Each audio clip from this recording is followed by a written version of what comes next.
Assalamualaikum warahmatullahi wabarakatuh. Alhamdulillah, alhamdulillahirabbil alamin wa bihi nasta'in wa ala umurid dunya waddin.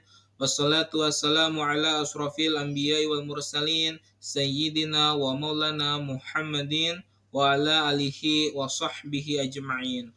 Rabbi zidni ilman warzuqni fahma. Rabbi israhli sadari wa yassirli amri wahlul uhdatan min lisani yafqahu qawli. Amma ba'du. Yang saya hormati kepada Bapak Eko Narto SEMM selaku dosen pengampu pada mata kuliah Statistika Bisnis, dan juga yang saya hormati kepada teman-teman kelas 3 shift 1 akuntansi reguler AB.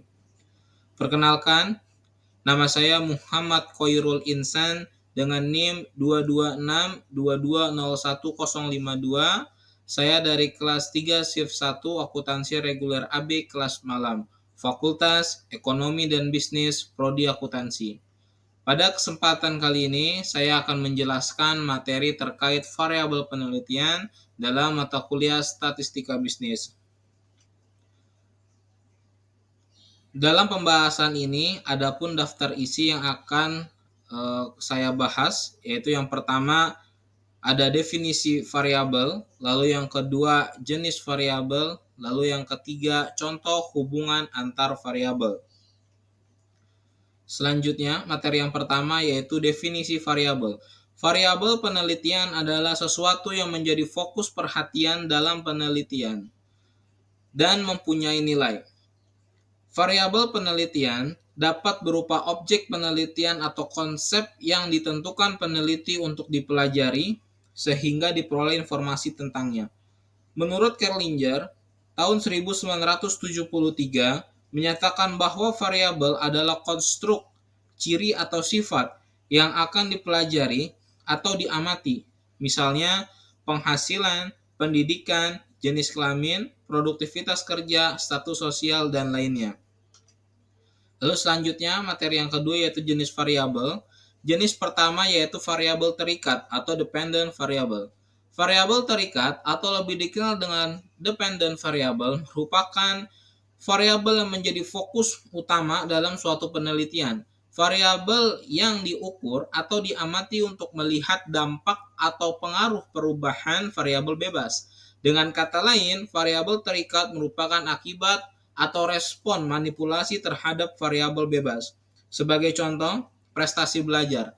Jika peneliti ingin mengetahui apakah suatu jenis metode pengajaran tertentu, variabel bebas, mempunyai pengaruh terhadap prestasi belajar siswa, maka prestasi belajar siswa merupakan variabel terikat.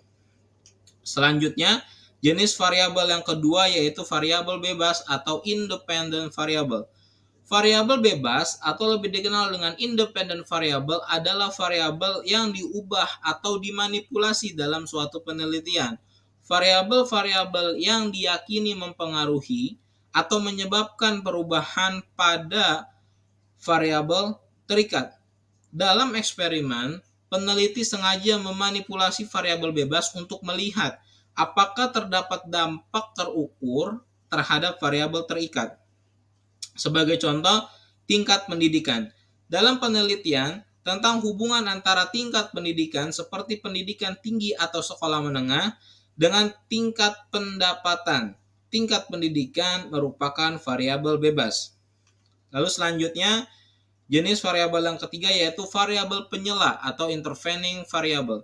Variabel penyela atau lebih dikenal dengan intervening variable adalah variabel yang berada di antara variabel bebas dan variabel terikat dalam suatu hubungan.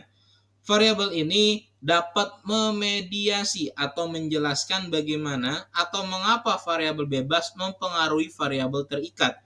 Dengan kata lain, variabel penyela adalah variabel yang berperan sebagai mekanisme atau perantara antara variabel bebas dan variabel terikat. Sebagai contoh yaitu pengetahuan. Jika penelitian bertujuan untuk memahami bagaimana pendidikan tentang pola hidup sehat, variabel bebas, dapat mempengaruhi keputusan konsumen dalam melakukan kebiasaan hidup sehat, variabel terikat, maka pengetahuan tentang manfaat hidup sehat dapat menjadi variabel penyela. Lalu jenis variabel selanjutnya yaitu variabel moderator. Variabel moderator adalah variabel yang mempengaruhi kekuatan atau arah hubungan antara variabel bebas dan variabel terikat. Dengan kata lain, variabel moderator memodernisasi atau mengubah hubungan antara variabel bebas dengan variabel terikat. Variabel moderator membantu menjelaskan kondisi atau konteks di mana hubungan antara variabel bebas dan variabel terikat akan lebih kuat atau lebih lemah. Sebagai contoh yaitu pengalaman kerja. Dalam konteks penelitian mengenai pengaruh pelatihan pegawai, variabel bebas, terhadap produktivitas, variabel terikat, pengalaman kerja dapat menjadi variabel moderator.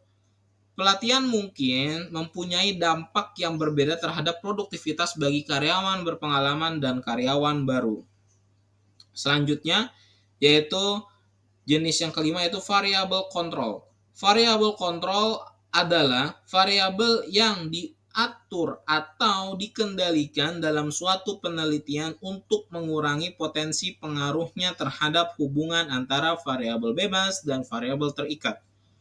Tujuan utama dari variabel kontrol adalah untuk memastikan bahwa pengaruh yang diamati atau diukur berasal dari variabel bebas, bukan dari faktor lain yang mungkin mempengaruhi hasil penelitian.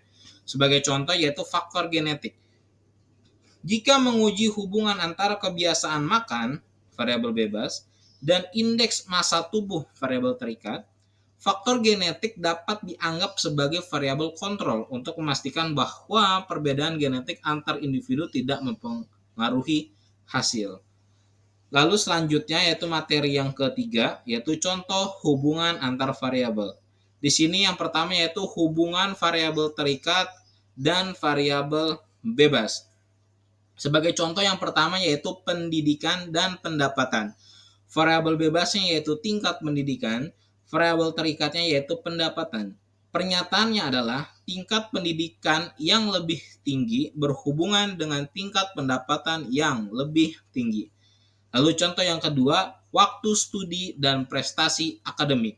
Variabel bebasnya yaitu jumlah jam belajar per minggu, variabel terikatnya prestasi akademik. Lalu pernyataannya adalah siswa yang menghabiskan lebih banyak waktu belajar cenderung memiliki prestasi akademik yang lebih tinggi. Lalu selanjutnya ada hubungan variabel bebas dengan moderator dan dengan terikat.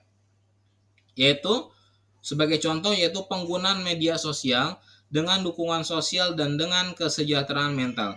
Variabel bebasnya yaitu penggunaan media sosial. Variabel moderatornya yaitu dukungan sosial dan variabel terikatnya yaitu kesejahteraan mental. Maka pernyataan bebasnya adalah ada hubungan antara penggunaan media sosial dan tingkat stres. Lalu pernyataan moderatornya adalah tingkat dukungan sosial memoderasi hubungan antara penggunaan media sosial dan tingkat stres. Lalu pernyataan terikatnya adalah penggunaan media sosial dan tingkat dukungan sosial bersama-sama mempengaruhi kesejahteraan mental. Selanjutnya, yaitu ada hubungan variabel terikat dengan penyela dan dengan bebas. Yaitu sebagai contoh, prestasi kerja karyawan dengan kepuasan kerja dan dengan gaya kepemimpinan. Sebagai contohnya variabel terikatnya yaitu prestasi kerja karyawan, variabel penyelanya yaitu kepuasan kerja, variabel bebasnya yaitu gaya kepemimpinan, maka pernyataan terikatnya adalah ada hubungan antara gaya kepemimpinan dan prestasi kerja karyawan. Lalu untuk pernyataan penyelanya, kepuasan kerja memediasi hubungan antara gaya kepemimpinan dan prestasi kerja karyawan. Lalu untuk pernyataan bebasnya, gaya kepemimpinan untuk menentukan cara seseorang pemimpin dalam memimpin timnya. Misalnya apakah lebih otoriter, demokratis, atau transaksional. Lalu selanjutnya yaitu hubungan variabel terikat dengan kontrol dan dengan bebas. Sebagai contohnya di sini yaitu produktivitas kerja dengan pengalaman kerja dan dengan pelatihan kerja. Variabel terikatnya adalah produktivitas kerja, variabel kontrolnya yaitu pengalaman kerja, dan variabel bebasnya yaitu pelatihan kerja. Pernyataan terikatnya adalah ada hubungan antara pelatihan kerja dan produktivitas kerja. Pernyataan kontrolnya adalah pengalaman kerja diukur dan dikontrol karena dapat mempengaruhi produktivitas kerja, dan kita ingin memastikan bahwa efek pelatihan tidak disebabkan oleh perbedaan dalam pengalaman kerja. Lalu untuk pernyataan bebasnya adalah pelatihan kerja untuk menentukan apakah pelatihan karyawan berpengaruh pada peningkatan produktivitas kerja. Sekian materi terkait variabel penelitian yang dapat saya sampaikan.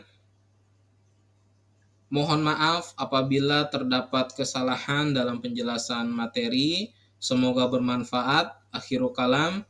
Wabillahi taufiq wal hidayah. Assalamualaikum warahmatullahi wabarakatuh.